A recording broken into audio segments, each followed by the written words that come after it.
Works యొక్క value అడుగుతూ ఒక్క నిమిషం సార్.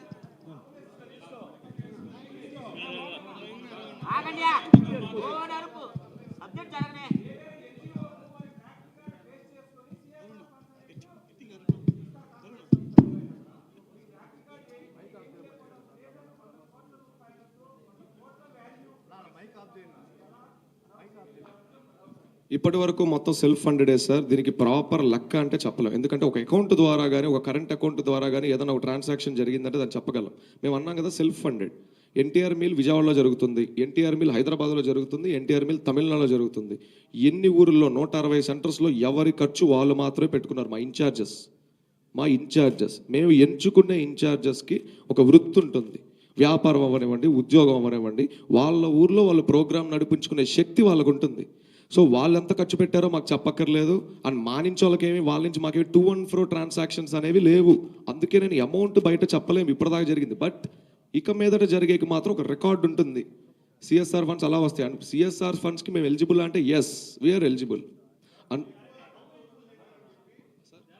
హలో చెప్తున్నాం, ఒక వ్యవస్థని రిజిస్టర్ చేసి 3 సంవత్సరాలు అయి ఉండాలి సిఎస్ఆర్ ఫండ్స్ ఎలిజిబుల్ అవ్వాలంటే. This is the first thumb rule. ఇంకొక 2 రోజుల్లో మేము 3 సంవత్సరాలకి ఎలిజిబిలిటీ ఫస్ట్ క్రైటీరియా వచ్చేస్తుంది. అంటే రాకుండానే ఎలిజిబిలిటీ రాకుండానే మీడియా సమావేశం ఏర్పాటు చేశారా సార్? ఎలిజిబిలిటీ వచ్చాక ప్రోగ్రామ్ స్టార్ట్ చేస్తున్నాగా. మేము ఎలిజిబిలిటీ రాకముందు ఊరువాడ స్టార్ట్ అయిందని చెప్పలేదండి. సిఎస్ఆర్ ఫండ్స్ అనేది గవర్నమెంట్ కన్సైకిల్లో ఉంటుంది. అంటే ఆ నియోజకవర్గ ఎమ్మెల్యే అడిగితేనే ఆ సిఎస్ఆర్ ఫండ్స్ కూడా రిలీజ్ చేస్తారు కొన్ని కార్యక్రమాలకి. అవన్నీ లేకుండా, అవన్నీ తెలియకుండా ఇప్పుడు సిఎస్ఆర్ ఫండ్స్ ద్వారా సేవా కార్యక్రమం అంటారు. అయితే పోస్టర్ లాంచింగ్లో మాత్రం 100 కోట్ల రూపాయలతో ప్రజాసేవ అని కార్యక్రమం అని చెప్పారు. అది ఎంతవరకు, ఇప్పటి వరకు మీరు స్వతహాగా ఏదైనా ఫండ్స్ వేసుకున్నారా? ముందుగా మా జోబుల్లో నుంచి మాకు చాలా వేసుకున్నాం సార్. వేసుకోకుండా వ్యవస్థ ఇంత దూరం రాదు. అలానే మేము ఒక్కళ్ళం వేసుకున్నాం అని చెప్పాలా. రెండోది పోతే గవర్నమెంట్ అప్రూవల్ మాత్రమే ఉండాలంటే రాంగ్ సార్. గవర్నమెంట్ని సీసీలో పెడతాం కాపీ ఫస్ట్ థింగ్. రెండోది ఎన్జిఓస్కి చాలా మేజర్ యాక్సెసెస్ ఉంటాయి ఈ కార్పొరేట్స్తో. మీరు రికమెండ్ చేయొచ్చు కానీ ఫండ్స్ మీ చేతికి ఇవ్వాలని తెలియదా? అదే సార్ నేను అంటున్నా, ఫండ్స్ మా చేతికి ఇవ్వకపోతే మాకేంటి సార్ ప్రాబ్లం? ఆ ఊర్లో పని జరుగుతుంది కదా. నేనేమంటున్నా అంటే, నేను చెప్పే సేవా కార్యక్రమం అంటే మీరు చేయాలి కదా అంటాను. అవును సార్, అది మేము చేసిన ప్రాసెసే కదా సార్. రిపోర్ట్ తయారు చేసేది మేము, ప్రజలకు చేసేది సార్. గ్రౌండ్ లోకి వెళ్తుంది మేము, దాంట్లో మీకేం సంబంధం? గ్రౌండ్ లోకి వెళ్తుంది మేము. గవర్నమెంట్ ప్రజలకి సిఎస్ఆర్ ఫండ్స్ తో సేవ చేస్తుంది, దాంతో మీకేం పని? అక్కడే చెప్తున్నాను కదా సార్, మన ఆంధ్రప్రదేశ్ కేటాయించిన ఒక 4% సిఎస్ఆర్ ఫండ్స్ లో చాలా తక్కువ మొత్తం మాత్రమే రూరల్ డెవలప్మెంట్ మీద వెళ్తున్నాయి. మా మెయిన్ దృష్టి రూరల్ డెవలప్మెంట్, గ్రామీణాభివృద్ధి. మా మెయిన్ దృష్టి దీని మీదే ఉంటుంది.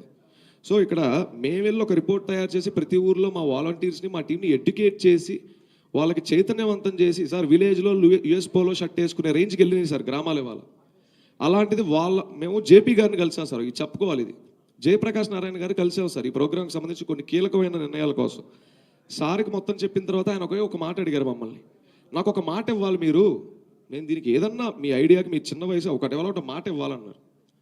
ప్రజల్ని ఎప్పుడూ సోమరబోతులు చేయకండి. ఈ ప్రోగ్రాం ద్వారా ఊర్లో ఎవరి మరుగుదొడ్డి వాడికి ఎలా కడుక్కోవాలో నేర్పించండి. మేము వెళ్ళి మీ మరుగుదొడ్లు కడుగుతామని ఎవ్వరికి చెప్పకండి. ఒక రాజకీయ పార్టీ అయినా, ఒక సేవా సంస్థ అయినా ఈ 2 రూల్స్ని గుర్తుపెట్టుకుంటే ఖచ్చితంగా మీరు ప్రజలకు మంచి చేస్తున్నట్టే.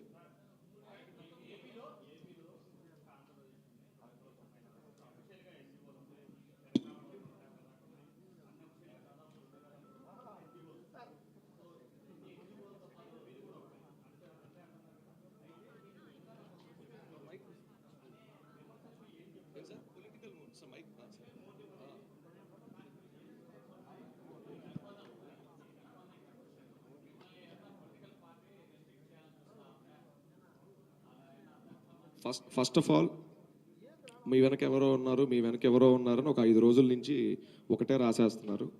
మా వెనకాల నిజంగా ఎవరూ లేరు. ఆయన మీద ఒక ఎమోషన్ ఉంది. రామారావు కూడా ఉన్నారని కాదు ఇక్కడ దాని అర్థం. రామారావు గారు అసలు మా వెనకాల ఎందుకు ఉంటారు సార్? ఆయన మీద ప్రేమ మట్టుకే ఉంది. ఎందుకంటే మేము చేస్తుంది ఆయన కోసం కాబట్టి, ప్రజల మంచి కోసం కాబట్టి.